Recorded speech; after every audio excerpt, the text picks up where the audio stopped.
welcome to the Deep Dive. Today we're looking into something pretty fundamental, this idea of the in and out breathing of light. You could think of it like a universal pulse, maybe. Yeah. The cycle of coming together and spreading out consolidation and dispersal. Exactly. And it shapes, well, almost everything. Power, history. Right, so in this deep dive, we want to unpack that rhythm. We'll draw on some ancient ideas, some history too. See how it works. Yeah, exactly. Help you understand what drives change, around you, but also maybe inside you too. Okay, let's jump in. Okay. Well, it's really interesting how the Taoist idea of yin and yang gives us a kind of blueprint for this. Ah, yin and yang, okay. Yeah, but not as opposites fighting each other, more like complementary forces. Their interaction is, you could say, the engine of reality. Engine of reality, I like that. The Yellow Emperor's Classic even says it's the foundation of the entire universe. And what's key is that both creation and destruction are part of both sides. How so? Well, yang we often think of order. Light, it also brings about disintegration. Yeah. And yin, darkness, chaos, maybe it actually gives shape to things. So it's not about one winning. No, exactly. The meaning is in that dynamic balance, that shifting border between them. It's this journey from Wuji, the sort of undifferentiated state, Right. to Taiji, where yin and yang emerge. That's a really powerful way to think about it cosmically. But, how does this big idea actually show up, Yeah. in the real world, in societies? Oh, it definitely does. You see this rhythm, this breathing in political structures all the time. Think about ancient Egypt. Okay. It started pretty spread out, right? These autonomous regions, the nomes, each had its own governor. A nomarch, that's dispersal. Yin. Got it. Decentralized. Then along comes Menes, unifies Egypt. That's a big consolidation.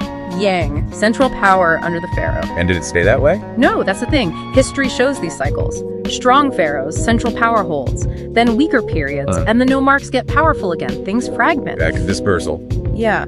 And interestingly, sometimes the center taking too many resources actually fueled the power moving back out to the edges. Any parallels, maybe? Somewhere more recent? Absolutely. Yeah. Look at the early United States. The Articles of Confederation. Extreme dispersal. Very yin. Weak central government, right? Totally. So the Constitution was the yang response. Let's consolidate power.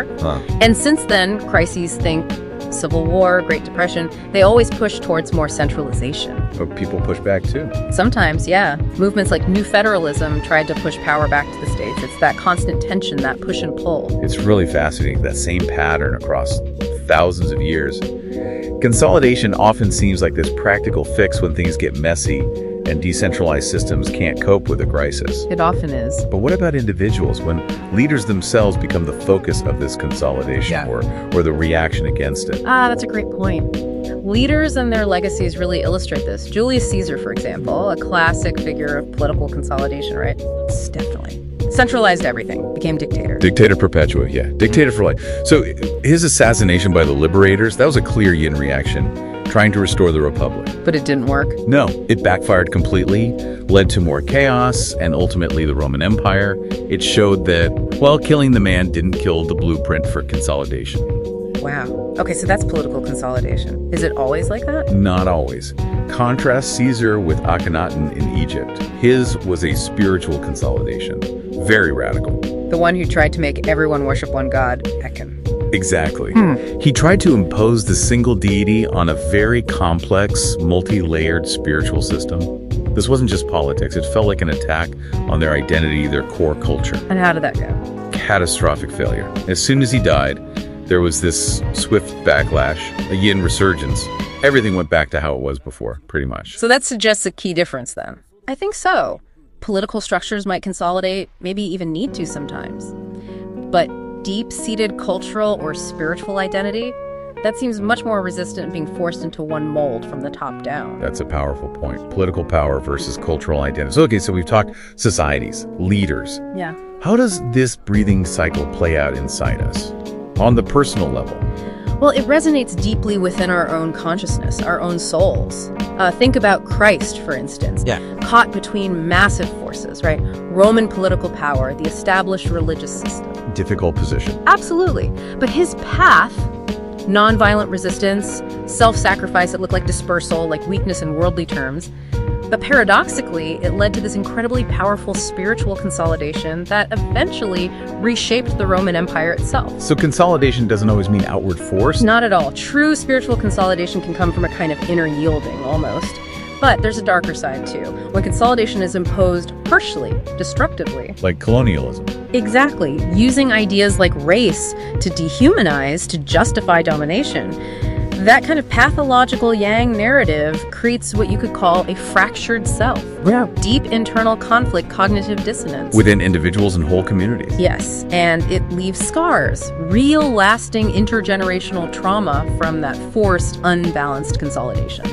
It really forces you to consider how these huge historical forces impact us personally, our identity, our well-being. So, okay, if this cycle is everywhere, what does that mean for you listening right now? How do you navigate this? Well, the first step is recognizing it, I think. This rhythm of consolidation and dispersal, this breathing of light, it's just part of how things are. It's unavoidable. And people have tried to find ways to deal with this for ages, right? Like the ancient Egyptians had Maud. Yes, Moth, that idea of cosmic balance, harmony, truth. It was like a technology for navigating the flow, for maintaining equilibrium. Is there a more modern way to think about it? Maybe Bruce Lee's philosophy, Jeet Kune Do. It's a great metaphor.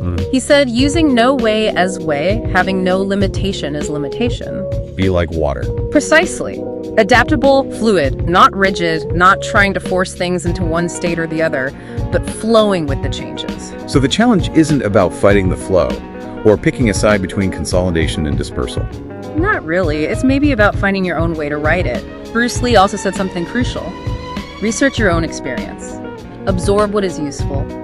Reject what is useless. Add what is essentially your own. Personal research. Yeah, by doing that, by really understanding your own experience within this larger dance, you can find your own, your still center. And from there, You can become a more conscious, maybe even creative participant in this whole grand, eternal breathing dance of the universe. Not just tossed around by it, but moving with it.